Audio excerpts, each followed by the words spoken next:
A study done by Indiana University showed that people with cleaner houses are healthier than people with messy houses.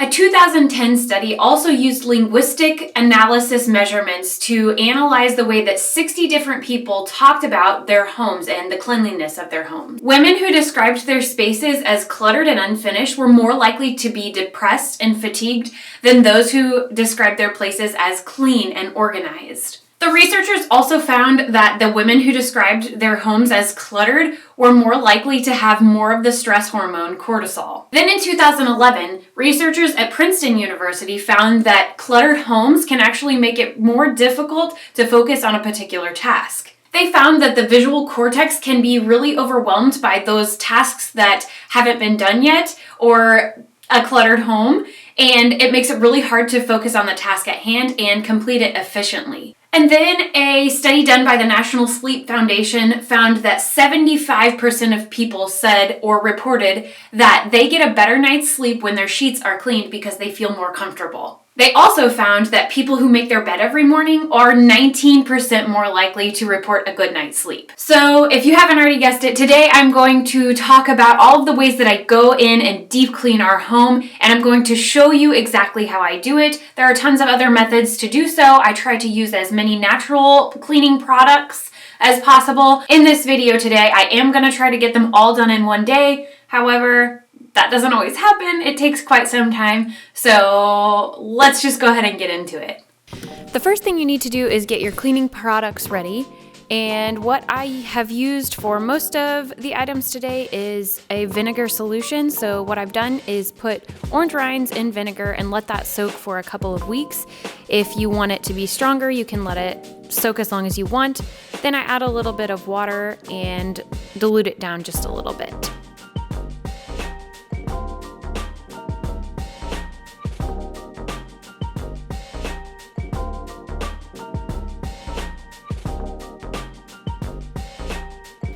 First thing you should start on is self-cleaning your oven. So I just use the self-clean feature on ours and let that go. So the reason that you want to get this started first is because it takes quite some time, and you will definitely want to open a window if you decide to do this because it gets really smelly, and you don't necessarily have to do this. You can just clean it with the product, but this does make it so much easier to get the buildup off. So after the self-clean has been done, you are going to remove the racks so that you can clean those individually. And then you will go ahead and spray the inside of the oven with your cleaning product. I am using the multi-purpose cleaner made out of vinegar and water here. But before you do that, you're going to want to kind of brush out all of the debris, any of that ash that the self-clean has burnt off.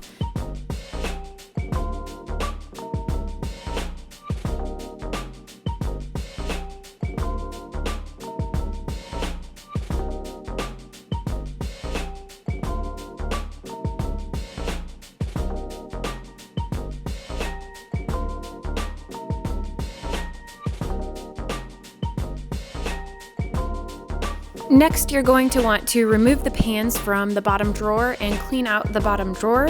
Here is the before. You can also take this opportunity to sweep out from under the oven. What I did with the drawer was I just kind of leaned it up in the sink and sprayed it out, washed it with hot soapy water.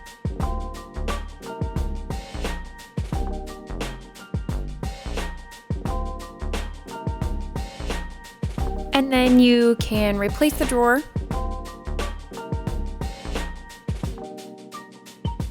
And here is the after.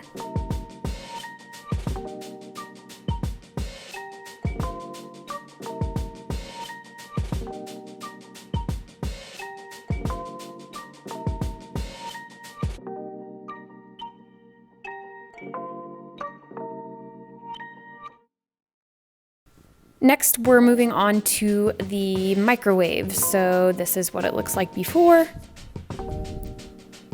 Pretty gross. And first I will remove the plate and the track and wash those both with warm soapy water. And then I'm going to take a microwavable cup or bowl or anything of the sort, fill it with about a cup of water, and then fill it the rest of the way with vinegar. And what you're going to do is put that in the microwave and set the microwave for 5 minutes. What this will do is allow it to steam and loosen any of that buildup that has built up in your microwave, making it super, super easy to clean. When you take out the glass though, make sure that you grab it with some kind of protectant because it's super hot. And as you can see, it has steamed up and kind of loosened all of that buildup. You can easily wipe it down with a washcloth because everything in there is wet from the steam. You don't necessarily have to spray it. You can go ahead and spray the outside surface with your multi-purpose cleaner. And here is what it looks like afterward. Next, you will want to move on to your washing machine and your dryer. So here is what they look like before. And one of the reasons that you want to do these things first is because later you will want to use your washing machine and dryer to clean some of the items. And so you want that to be as clean as possible so that those items that you're going to wash and dry will also be as clean as possible. So what I'm doing is I'm just using the multi-purpose cleaner again, spraying it all around, rubbing it down with a washcloth, and you will definitely want to wring out that washcloth in the sink every now and again so that you have a fresh washcloth and it's not leaving any residue on the surfaces. On our washing machine, you can even remove some of the buttons. So I did that and pulled those out, cleaned behind them, cleaned the buttons themselves, which is really, really helpful, and then just replaced them. Same thing with the outer surfaces of the washing machine and dryer. I just sprayed them down with the multi-purpose cleaner and then used a washcloth to wipe them down. You can also clean the vent pipes, but I did not do that this time. I don't know exactly how to do that. I will probably have my husband help me with that next time because I don't want to get electrocuted and I have trouble moving them as well. As you can see, we kind of have a tight space back there. So I left that for next time. So all I did was pull out the lint trap and I cleaned that with warm soapy water. Next, you are going to disinfect and clean the basin of your washing machine. So what I use is a couple of cups of vinegar and then a cup of baking soda. And what you'll do is you will wash that on your heaviest cycle, hottest water, and then without anything in it, just that solution, just the vinegar and baking soda solution. Let it run and it will clean your washing machine. Here is what they look like afterward. I think the washing machine shows the best signs of cleanliness because of that vinegar and baking soda solution, but the outer surfaces are also lint and dust free now. Next, I'm moving on to the floors, and this is one of the ways that I disinfect the floors. So what I use is just regular baking soda. I take it from the jar and kind of sprinkle it all over the floor like so. Next, I kind of rub it in with a shoe. You can use a brush if you'd like, and then I let that sit for 15 minutes. Next, I vacuum all of the carpets. I vacuum out that baking soda. And make sure to do this really well because you don't want any of the baking soda staying down there or getting stuck and kind of seeping into your carpet. Our vacuum cleaner makes it really easy to empty the bin to move on to the next surfaces that you want to vacuum. And I do this baking soda disinfectant throughout all of the rooms, any room with carpet, any rugs, anything like that.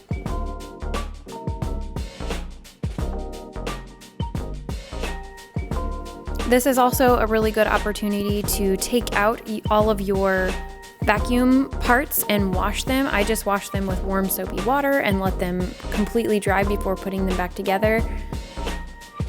Next, we're going to move on to sanitizing the hard floors. So first thing you're going to do is sweep up all of the floors. We do use a dry mop first. And then we move on to using a broom to get the corners and crevices of the house so that you get all of the things that the dry mop missed, because the dry mop is a little bit cumbersome when it comes to sweeping small areas. So then I'm going to fill up a bucket of water, and what I do is I add some vinegar and baking soda and a little bit of dish soap. And then I mop all hard surfaces and I open windows so that this can dry pretty quickly.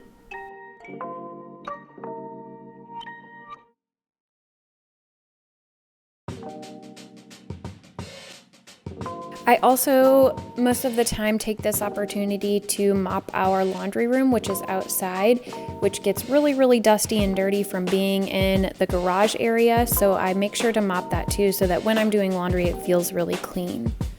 The next thing that we do is definitely a big one for new parents, and this can go for any kind of small plastic item, anything that you want to sanitize easily without using harsh chemicals. So what I'm doing here is I'm getting ready to sanitize bottles, any kind of formula holders, any toys for our daughter. So I fill a pot with water and then put a couple of cups of vinegar in there, and I boil those items for 5 minutes. You will definitely want to use some type of tong to remove them, especially if you have several rounds of items that you need to sanitize. So I just use tongs, and I'm very, very careful so that I don't burn myself. Empty those, put them into a strainer, and let those sit while I get the next rounds of items ready. The vinegar in this solution helps to get rid of any buildup on the bottles and the toys so that you don't have any kind of film on them. And then I just let them dry for a little while. Next, we're going to wash all kinds of bedding, all rugs, all curtains, anything like that. And first thing I'll do with the rugs is obviously give them a good shake outside so that it's less harsh on the washing machine. I do wash these in our regular washing machine. And then strip all of the bedding.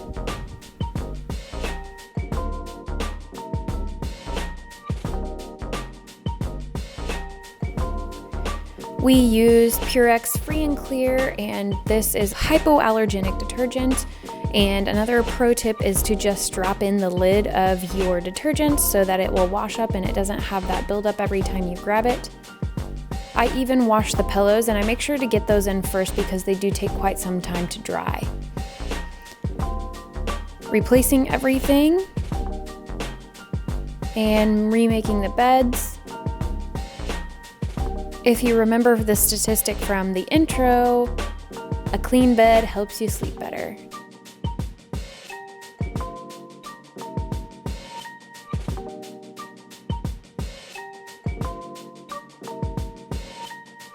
We do use a mattress cover on our bed, so we put the mattress cover down and then the fitted sheet and then the sheets and our comforter.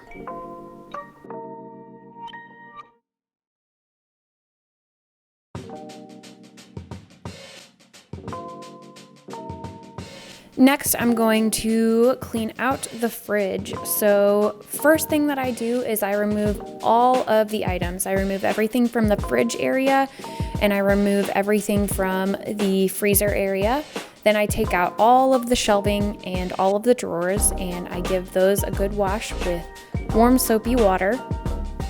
For our fridge, it is super easy to remove all of the drawers and glass and shelving there, so you can remove both from the fridge and the freezer. It makes it super easy to do so.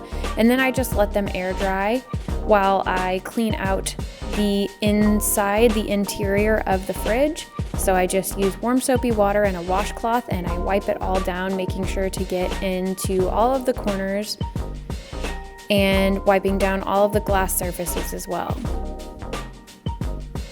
I use the multi-purpose cleaner to clean the exterior of the fridge, and here is what it looks like afterward. Cleaning the fridge is also a really good opportunity to get rid of anything that is expired, anything that you don't need anymore, and to organize your food so that you make healthier choices. The next thing that I deep clean is the windowsills. So this is probably the hardest of them all just because I don't have a tool that can get into the very edges, but windowsills around here build up pretty easily because I have plants in almost every single window. So first you're going to remove everything from all of the sills, and then you will vacuum out the sills first so that you're getting most of any of the dust and debris that has gathered there. And then you will use warm soapy water to wash out with a washcloth any of the grime that has built up in the sill. And like I said, it's kind of difficult to get in the corner unless you have a specific tool, and I couldn't find anything that would really do the trick. So I just did the best that I could with trying to clean out all of the edges in the sills. This is also a good opportunity to clean the glass on your windows itself. So after I've done all that, after I have cleaned the sills and washed them up, I will spray them with a glass cleaner. We do use a store-bought glass cleaner. I am looking for something a little bit more natural to clean window glass with and mirrors with. So we are making the switch over to a more natural product, but for now we just use a store-bought brand. And we do use coffee filters so that it doesn't leave any lint behind. There's no cloth lint that's left behind with coffee filters. You can also use a microfiber cloth, but ours was dirty at the moment, so I just use coffee filters. And I also took this opportunity to clean all of our mirrors in the house too, since I already had the glass cleaner out. Here is what those sills look like afterward. They are so much better. I think every time I open the windows in the spring and summer, it just really makes it feel a little bit cleaner. Okay, so I think I finally got everything done for today. I don't know about you, but when my home is clean, I just feel so at peace and like I've worked really hard to appreciate the space that I have, and it really just gives me that sense of peace to relax and to be present and to know that this space is something that I've curated with my family and something that I really, really take pride in and take care of. I also think there's something to be said about when you think your space is beautiful, when you think your space is aesthetically pleasing. I'm sure there's some psychology behind this too, but when you come home and you think, man, what a beautiful space that I have, how inspiring is that? How beautiful is that to come home and sit in that? I hope this has inspired you to get going and has given you something to do during this quarantine time for COVID-19. I appreciate you all so very much. Thank you so much for watching. I will talk to you soon.